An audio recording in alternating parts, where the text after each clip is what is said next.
Have you ever been in a meeting where someone says they're open to all ideas, but then they jump in to defend their own project at the first hint of criticism? Or noticed a friend who claims they're totally fine, but their leg is bouncing like a jackhammer under the table? We're taught to listen to what people say, to take their words at face value. But the philosopher Friedrich Nietzsche had a radically different take. He argued that people don't really have ideas.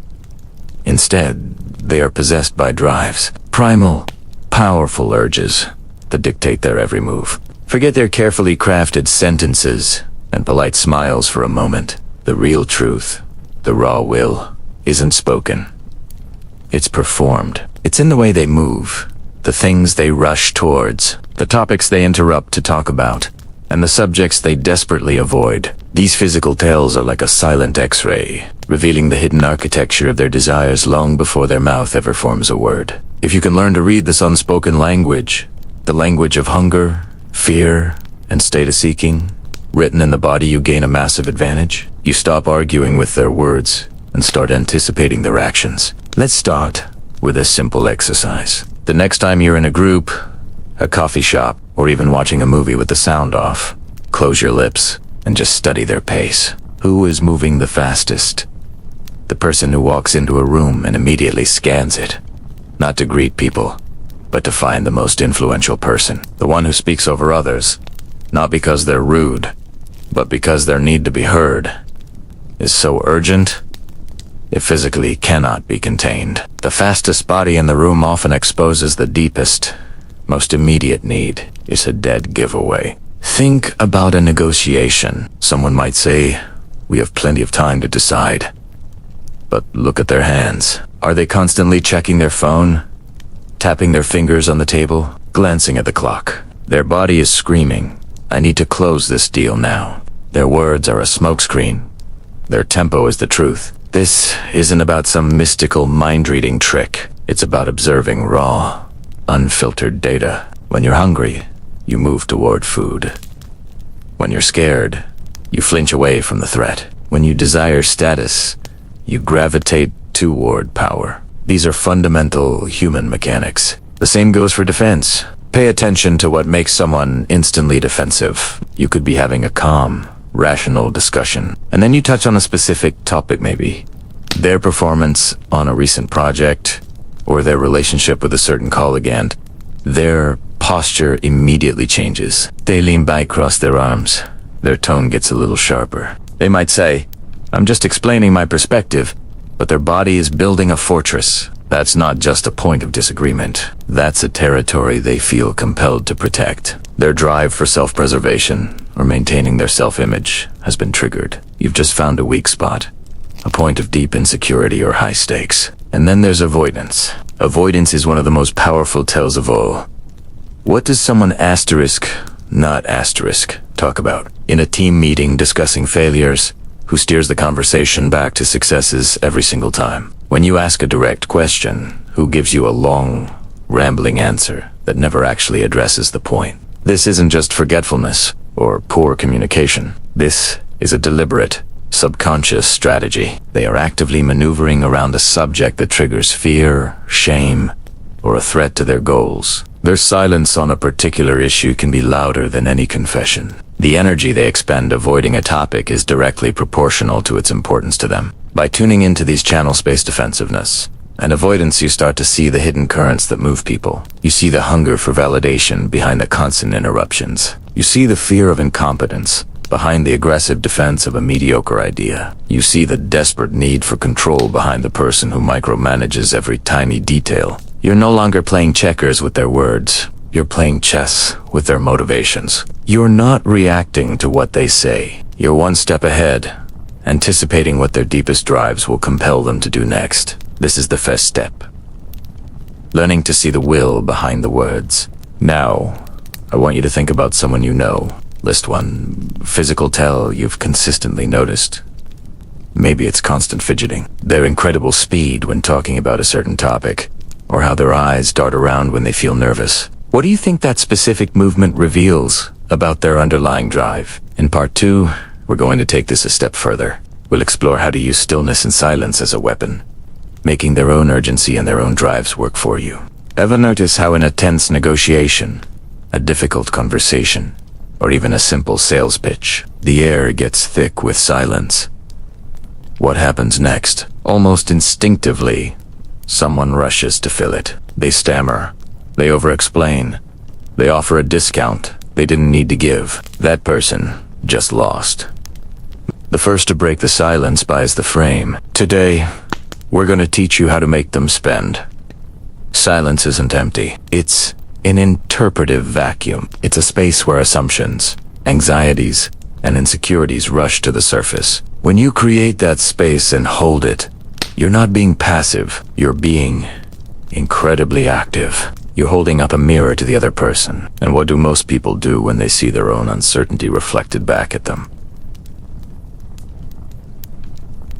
They panic. They feel an overwhelming urge to fill that void with words. Any words, to regain a sense of control. In doing so, they reveal their motives, their fears, and their hand. They overpay for your approval, for the comfort of sound. Control begins with tempo. Think about it. In music, in sports, in storytelling, the master is the one who controls the pace. When you deliberately hold a pause, you are taking control of the rhythm of the interaction. Lower your breath. Settle into your body. Let this silence stretch. It might feel uncomfortable for you at first, but it feels 10 times more uncomfortable for the person who isn't prepared for it. Their anxiety will begin to bubble up. You'll see it in their fidgeting, their shifting eyes, their desperate search for something to say. They are trying to solve the problem of the silence, and in their haste, they will give you everything you need. This isn't about being manipulative. It's about understanding human psychology.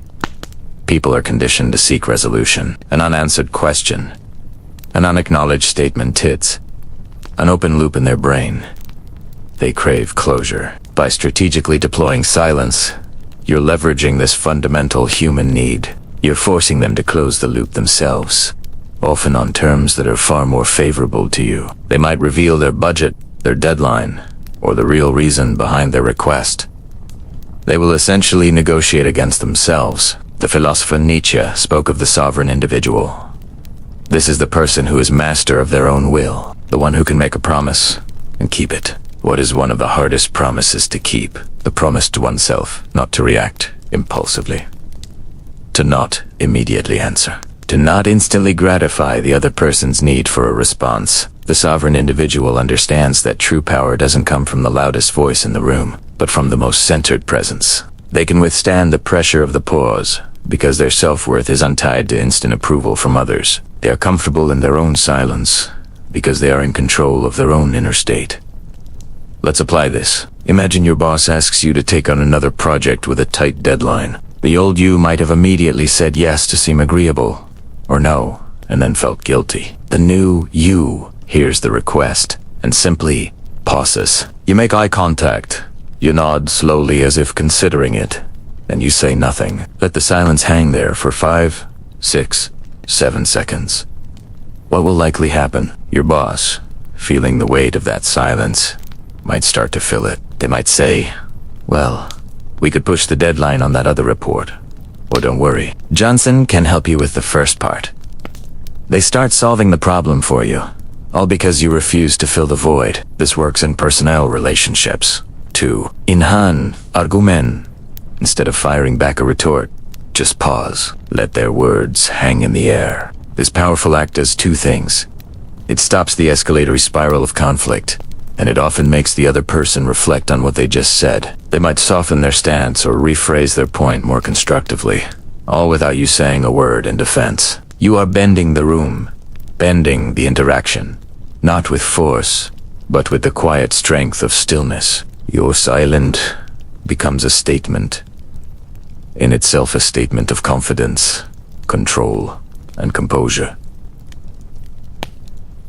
It says, I am not rattled. I will respond on my terms, at my tempo. So here's your mission. Try a 10-second pause before answering the next nonagen ask you receive. It could be from a colleague, a friend, or a family member. Just count to 10 in your head. Watch them. Note what they reveal in that space. In part 3, we'll set the frame without saying a single word. Ever noticed how, in any room, There's one person who seems to be the center of gravity. It's not always the loudest person, or the one with the official title. It's the one who defines what matters. Power isn't about shouting. It's about directing the collective gaze. He who directs the eyes directs the story. Point yours, and you'll find the world rearranges itself to follow. This is about owning the frame. Attention is the throne, and today, you're going to learn how to sit on it. Let's start with your physical presence. Where do you typically sit in a meeting or a social gathering? Most people drift towards the edges, trying to blend in. But power isn't found in the margins. From now on, I want you to consciously choose your position. Aim for the spot where sightlines converge. This might be the head of the table, the center of a sofa, or the chair that faces the door. By placing yourself at a natural focal point, you don't have to fight for attention. It flows to you. You become the default destination for everyone's gaze. This simple act of positioning sends a subconscious signal. What happens here happens around me. Now, let's talk about movement. Have you ever seen a cat stalk its prey? Every movement is deliberate, measured, and full of purpose. There's no wasted energy. Contrast that with a nervous person, whose movements are fast, jerky, and erratic. Quick, fidgety actions signal anxiety and a lack of control. To own the frame, you must slow down. When you reach for your glass of water, do it with intention. When you walk across the room, let each step land with quiet confidence. When you gesture, make it a deliberate emphasis, not a nervous tick. Slowing your movements creates an aura of calm and authority. It communicates that you are not reacting to the world. The world is waiting for you. This deliberate pacing forces others to adjust to your rhythm. They have to wait for you to finish your thought, to complete your action. In that waiting, you command the space. Your gaze is your most powerful tool. Where you look, others will follow. Think of it as a spotlight. You can shine it on an idea, on a person, or on an object. By letting your eyes rest on something, you declare its importance. If someone is speaking and you give them your full, unwavering attention, you validate their contribution. You elevate them. Conversely, if you allow your gaze to drift away while they're talking, you subtly dismiss them. It's a powerful, non-verbal way of setting standards. Use this intentionally. When you want to emphasize a point on a slide, don't just wave at it. Let your eyes land there for a beat before you look back at your audience. They will follow your lead. Your attention is a currency.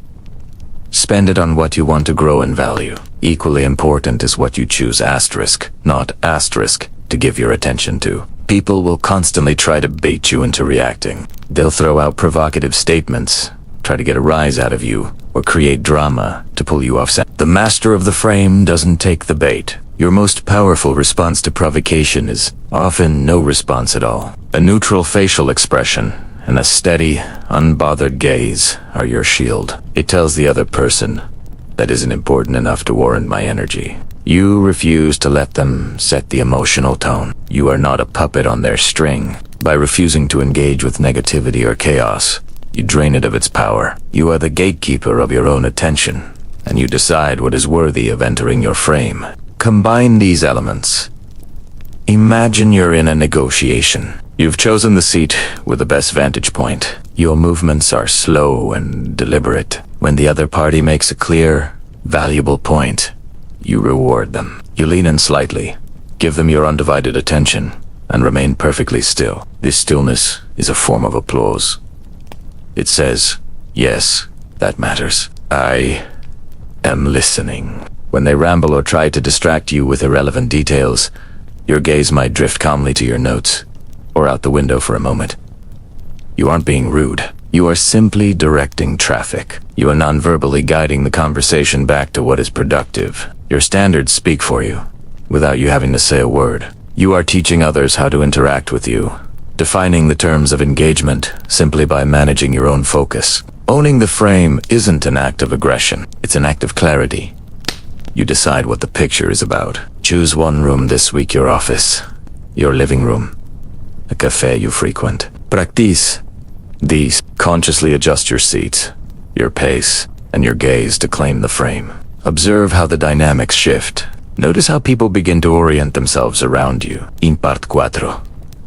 We explore the next level of control by learning to cut the hidden hook that makes you react against your will. Their trap isn't the insult or flinch. Starve the flinch, and the trap collapses. Let's talk about one of the most corrosive emotions we carry. It's a French word, and it's more than just resentment. Ressentiment is the deep-seated, simmering feeling of bitterness that comes from a sense of powerlessness. It's the slave's revenge, a psychological poison we drink, hoping our enemy will suffer. This is the feeling that says, I need you to be wrong, so I can finally feel right. I need you to fail, so my own perceived failures feel justified. It's a reactive state, where your entire sense of self-worth becomes tangled up with someone else's actions or existence. You replay their slights, you build a case against them in your mind, and you secretly wish for their downfall. But who is this really hurting? You. It keeps you chained to the very person or situation you despise. The real prison isn't what they did to you. It's the mental loop you're trapped in. Breaking free from this requires moving from a reactive state to a non-reactive one. It starts with your physical presence, what I call the untouchable face. This isn't about being cold or emotionless. It's about being grounded, centered, and impenetrable to the little provocations designed to throw you off balance. Let's train this face together. First, soften your eyes. Instead of a hard, focused stare that's ready for a fight, let your gaze become wide and relaxed, as if you're taking in a whole landscape. This communicates that the person in front of you is just one small part of your world, not the center of it. Second, gently close your jaw. A clenched jaw is a universal sign of tension and defensiveness. Relax it.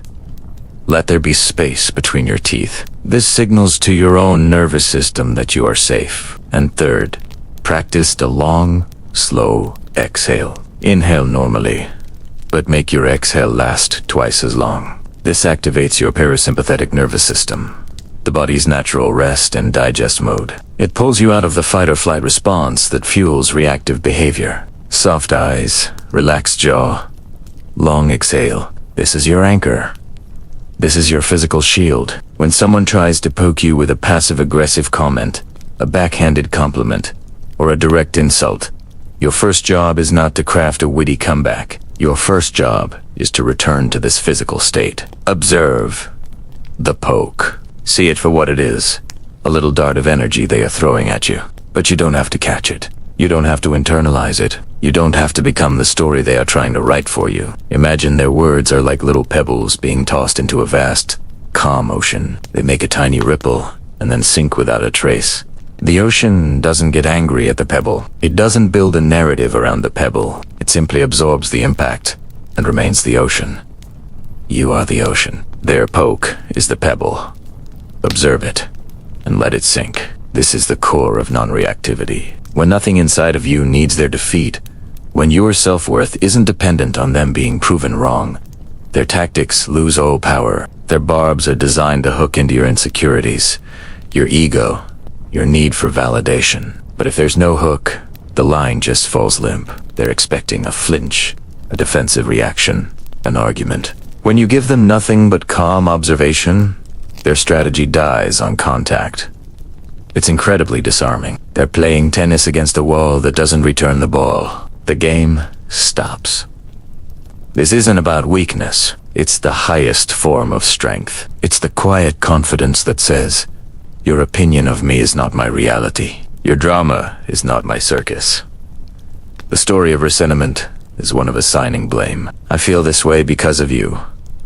The story of personal power is one of taking responsibility. I feel this way, and I have the tools to manage my state. By refusing to become the story someone else is trying to create, you reclaim your own narrative. You stop being a character in their play and become the director of your own. This practice isn't about ignoring injustice or becoming a doormat. It's about choosing your battles wisely. Most of the daily slights and provocations we face are not battles worth fighting. They are distractions.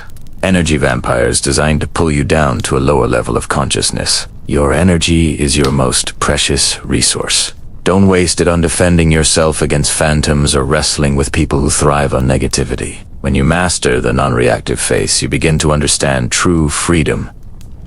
Freedom from the opinions of others. Freedom from the need to be right. Freedom from the exhausting cycle of bitterness and revenge. You realize that the ultimate power is not in changing others, but in mastering yourself. When their tactics die on contact with your unshakable calm, you've not only won the interaction, you've transcended the game entirely. They are left holding their own poison, while you walk away, untouched. This isn't about winning an argument. It's about winning your peace, and that is a victory that no one can ever take away from you. The goal isn't to be untouchable because you've built high walls. It has to be untouchable because you are so grounded in your own center that nothing can knock you over. Practice, observe, label, release. For one trigger, today. In part 5, we'll use strategic withdrawal to create gravity so influence comes to you. When you stop auditioning for the world starts auditioning for you. Think about that. We're constantly told to be out there, to be available 24/7, to hustle, to be seen. But what if the real power lies in the exact opposite? What if becoming rare is the key to becoming truly valued? This isn't about playing hard to get. This is a profound strategy. Something the philosopher Nietzsche called the pathos of distance. It's the idea that you elevate yourself, not by fighting every small battle, but by refusing to engage in them at all. Instead of wrestling in the mud with everyone else, you withdraw to build your own mountain. You separate yourself from the noise, the endless chatter, the constant demand for your attention. Think of it like this. Are you a camel, a lion, or a child? The camelee is the first stage. It takes on every burden society throws at it. You should do this. You must be that.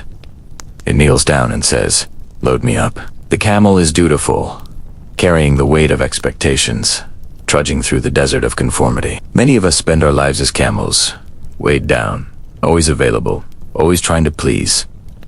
But then, the camel finds the courage to transform. It enters the loneliest desert and becomes a lion. The lion's sacred word is no. It doesn't bear burdens. It destroys them. It fights the great dragon of thou shalt, which represents all the rules and values imposed from the outside. The lion doesn't seek approval. It seeks freedom. It refuses to participate in the cheap battles for validation. This is the stage of strategic withdrawal. You stop reacting. You stop explaining yourself. You stop being instantly available. You create distance. But the journey doesn't end there. After the lion clears the way, a final transformation occurs. The lion becomes a child. The child is innocence, a fresh start, a sacred yes. The child doesn't just refuse.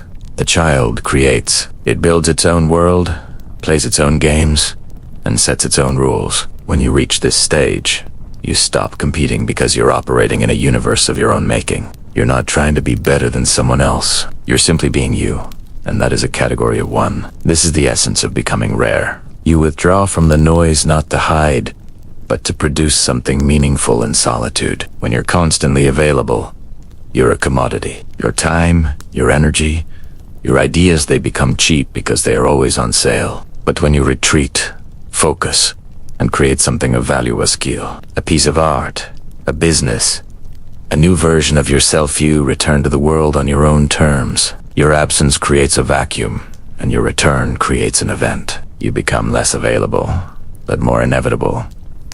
People don't just hear you, they listen. They don't just see you, they seek you out. Your gravity increases because you've built a mountain of your own substance, not a sandcastle of public opinion. You've stopped auditioning for roles in someone else's play and started directing your own. So, how do we start? How do we move from camel to lion, and from lion to child? It begins with a simple, powerful choice. The choice to protect your focus. The choice to value your own time. The choice to say no to the trivial so you can say yes to the essential. I want to challenge you. Let's do this together. For the next 7 days, commit to a rare availability challenge. Just 1 hour of silent, focused creation.